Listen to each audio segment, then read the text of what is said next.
हजरत गौसे आजम की, तो 70,000 से तो कम मजमा होता ही नहीं था। और पहली शब में जो सुनता था वही आवाज लास्ट में भी, कोई माइक नहीं कुछ नहीं। माशाअल्लाह। तो उसमें अब एक शख्स बैठा था, अब उसको हाजत हुई, पेट में गड़बड़।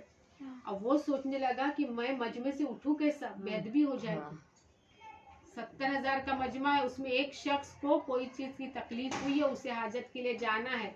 अब ये चीज मिंबर पर बैठे हजरत गौसे आजम को पता है।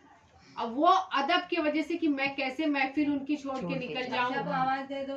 अब वो उसी में बैठा है और उसको ये एहसास हुआ कि वो महफिल से उठा है। महफिल से उठ के वो दरिया के किनारे गया, उसने अपनी हाजत पूरी की और एक सामान जो उसके पास थैली वगैरह थी वो पेड़ पे उसने टंगा दी। और वो भूल के वापस आया और फिर आके वो महफिल में बैठ गया। अब जब महफिल खत्म हुई तो वो सोचने लगा मैं तो इसी में बैठा था, मैं हाजत के लिए गया कैसे। वहां पहुंचा, मैंने अपनी जरूरत पूरी की, यहाँ पे मतलब इस तरह से फिर से महफिल कायम है, यहाँ पे वाज वगैरह हो रही है। तो उसने दिल में शक पैदा हुआ कि मेरे पास जो सामान था, जब महफिल खत्म हुई तो बोला वो मेरा सामान कहाँ गया। अब अभी अपने पास ये सामान है, हमारे बैठे बैठे अगर हम कहीं जाएंगे वहां छोड़ेंगे तो सामान वहीं रहेगा ना, महफिल में तो नहीं रहेगा। तो उसके दिल में ये हुआ कि वो मेरा सामान, तो वो महफिल से फिर उठ के गया, देखा तो वही दरिया के पास पेड़ में उसका सामान टंगा हुआ था। सामान मतलब वो महफिल में बैठे बैठे अपनी हाजत भी जाके पूरी करके आके फिर से उसने मतलब जहाँ पे जो बात चल रही थी वहां से कंटिन्यू थी, उसने पूरी सुनी भी, उसके बाद उसने जाके अपनी हाजत भी पूरी कर ली और फिर हो गया तो उसको सामान भी उसको मिला।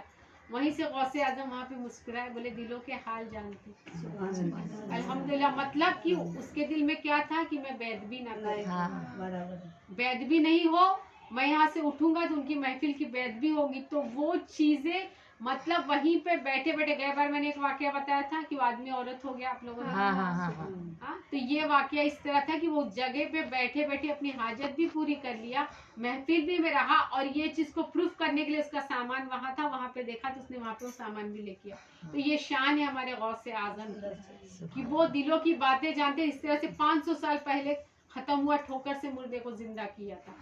तो इसीलिए बेअदबी उनकी महफिल में बिल्कुल नहीं होने चाहिए, क्योंकि एक जो कुतुब था अब्दाल, कुतुब वो होते हैं, अभी वो डिस्क्रिप्शन में नहीं, कुतुब अब्दाल किसको कहते हैं, सिर्फ उनकी मजार के ऊपर से उसने कि बोले वो भी तो वली है मैं भी वली हूँ, उसे घमंड आ गया, उसी वक्त वहीं पे गिरा और वहीं पे उसके हाथ पे सब वो सब हो गए वहीं पे।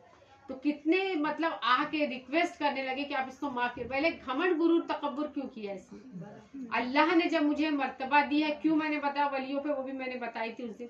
तो बोले अल्लाह ने जब ये मर्तबा मुझे बख्शा है, हुजूर ने बात जब कही है कि तमाम वलियों के गर्दन पर मेरा पैर है, कोई घमंड से गुरूर से नहीं कहा था, क्योंकि इन्हें हुजूर के लिए अपनी गर्दन पेश की थी।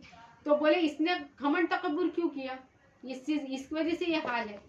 फिर उसने माफी की, उसके बाद में माफ भी क्योंकि बहुत जलाली थे, चील का भी वाकया मैंने बताया।